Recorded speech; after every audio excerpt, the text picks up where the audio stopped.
We already covered many concepts like if else, etc. These concepts helps to choose one option in two options.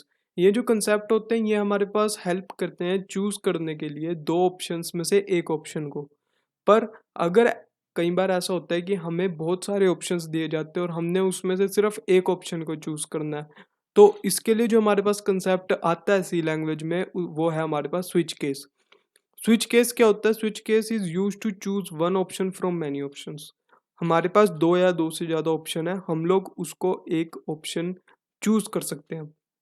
जैसे कि हमारे पास multiple choice questions होते हैं, उसमें से हमें एक क्वेश्चन एक आंसर को चूज करना होता है। उसी तरह हमारे पास स्विच केस का कंसेप्ट होता है। हमारे पास बहुत सारे ऑप्शन होंगे, हमने उसमें से एक ऑप्शन चूज करना होगा। So there are three different keywords used in switch case. तीन अलग अलग कीवर्ड्स जो है वो हमारे पास यूज होंगे स्विच केस के अंदर। पहला है हमारे पास स्विच, दूसरा है हमारे पास केस और थर्ड है हमारे पास डिफॉल्ट। अब जो सबसे इम्पोर्टेंट पार्ट है स्विच केस का वो यही है कि हमें सबसे पहले इसके कंसेप्ट और इसके सिंटेक्स को समझना पड़ेगा, उसके बाद ही हम इसके जो कोड है उसको हम लोग समझ पाएंगे। तो सबसे पहले जो हमारे पास सिंटेक्स है वो सिंपल है। सबसे पहले हमारे पास स्विच कीवर्ड है। स्विच कीवर्ड के अंदर हमारे पास एक पैरेंथेसिस के अंदर एक एक्सप्रेशन लिखा हुआ है। अब क्या होएगा कि जो स्विच है, स्विच की जो पैरेंथेसिस है, पैरेंथेसिस के अंदर हमारे पास जो एक्सप्रेशन लिखा होगा सबसे पहले वो चलेगा। वो हमारे पास इवेल्युएट होएगा।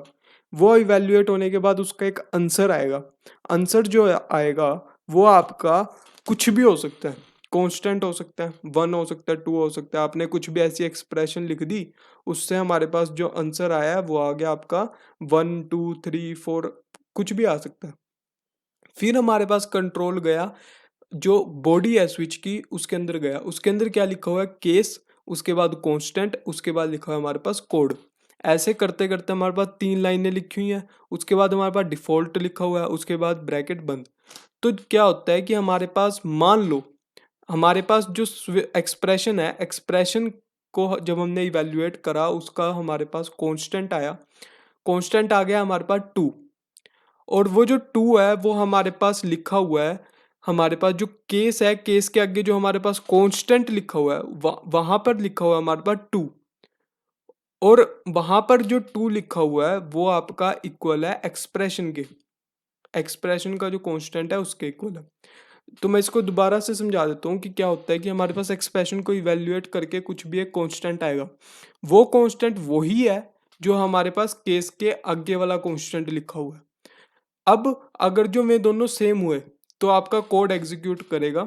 अदरवाइज अगर वे दोनों सेम नहीं है तो कोड आपका एग्जीक्यूट नहीं करेगा और एग्जीक्यूट क्या होगा? डिफॉल्ट वाला कोड।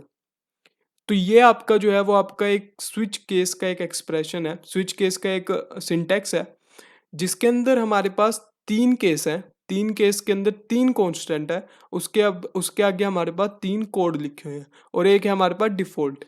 अब जो एक्सप्रेशन जो हम इवेल्युएट करके जो हमारे पास आंसर आएगा वो फॉर एग्जांपल 1 आ गया।